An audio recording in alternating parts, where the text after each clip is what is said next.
Hormuz প্রণালীতে Iran তেলের প্রবাহ বন্ধ করলে যুক্তরাষ্ট্র তাদের উপর ২০ গুণ বেশি কঠোর হামলা চালাবে বলে জানিয়েছেন মার্কিন প্রেসিডেন্ট ডোনাল্ড ট্রাম্প। যুদ্ধ বন্ধ হবে এমন বক্তব্য দেওয়ার কিছুক্ষণের মধ্যেই হামলা বাড়ানোর কথা জানালেন ট্রাম্প। এদিকে তেহরান জানিয়েছে যুদ্ধ চলবে কিনা তার সিদ্ধান্ত এখন নেবে ইরান। একই সাথে আরও দীর্ঘমেয়াদী যুদ্ধ চালানোর মতো সক্ষমতা আছে বলে জানিয়েছে দেশটি। অন্যদিকে ইরানের হামলায় ইসরায়েলি প্রধানমন্ত্রী বেনিয়ামিন নেতানিয়াহু আহত হয়েছে বলে গুঞ্জন উঠেছে বলে দাবি করেছে বার্তা সংস্থা তাসনিম। আরও জানাচ্ছেন আফসার নীলা। সানবিট সব দিবে সামাল। সানবিট ম্যাজিক প্রেস ডিশওয়াশিং এর মাথা ঘোরানো সলিউশন। যুদ্ধের ময়দানে মুখোমুখি ইরান যুক্তরাষ্ট্র। চলছে আঘাত প্রত্যাঘাত, হুঁশিয়ারি পাল্টা হুঁশিয়ারি। ক্ষেপণাস্ত্র কর্মসূচি ধ্বংসের মার্কিন দাবি প্রত্যাখ্যান করেছে ইরানের ইসলামিক রেভলিউশনারি গার্ড। তারা স্পষ্ট জানিয়েছে আরও বেশি সংখ্যক প্রজেক্টাইল মোতায়েন করা হয়েছে। এর মধ্যে আছে ১ টনেরও বেশি ওজনের যুদ্ধাস্ত্র।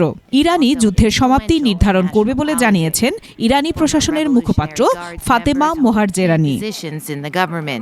এদিকে যুক্তরাষ্ট্র ও ইসরায়েলের শুরু করা যুদ্ধকে ব্যর্থ হিসেবে উল্লেখ করে ইরানি পররাষ্ট্রমন্ত্রী আব্বাস আরাগাচি বলেছেন, শত্রুর কোনো পরিকল্পনাই কার্যকর হচ্ছে না। তবে একবার এক কথা বলছেন মার্কিন প্রেসিডেন্ট ডোনাল্ড ট্রাম্প। ইরান যুদ্ধ শেষ হতে যাচ্ছে এমনটি বলার পরপরই উল্টে গেল ভাষ্য। হরমুজ প্রণালীতে তেল ট্যাঙ্কার বন্ধ করলে ইরানকে ২০ গুণ বেশি আঘাত করা হবে বললেন তাই। এদিকে জ্বালানি তেলের সংকট মোকাবিলায় যুক্তরাষ্ট্র তেল সম্পর্কিত নিষেধাজ্ঞা শিথিল করার কথাও ভাবছে। শুধু তাই নয়, হরমুজ প্রণালী নিজেদের দখলে নেওয়ার চিন্তাভাবনাও করছে যুক্তরাষ্ট্র। এদিকে যুক্তরাষ্ট্রের একটি ক্ষেপণাস্ত্র ইরানের মধ্যাঞ্চল খোমেইনের আরেকটি স্কুলে আঘাত হেনেছে।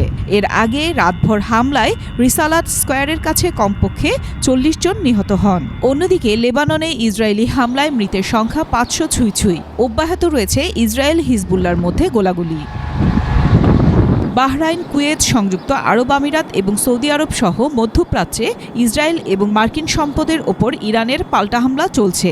মানামায় ১ জন এবং ইসরায়েলে ২ জন নিহত হয়েছেন।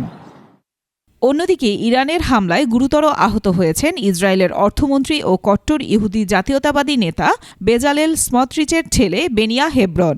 ইসরায়েলের প্রধানমন্ত্রী বেনিয়ামিন নেতানিয়াহু মারা গেছেন অথবা গুরুতর আহত হয়েছেন এমন গুঞ্জনও শোনা যাচ্ছে বলে জানিয়েছে বার্তা সংস্থা তাসনিম নিউজ এজেন্সি। আফসানা নীলা, ডেস্ক রিপোর্ট, ২১ টেলিভিশন।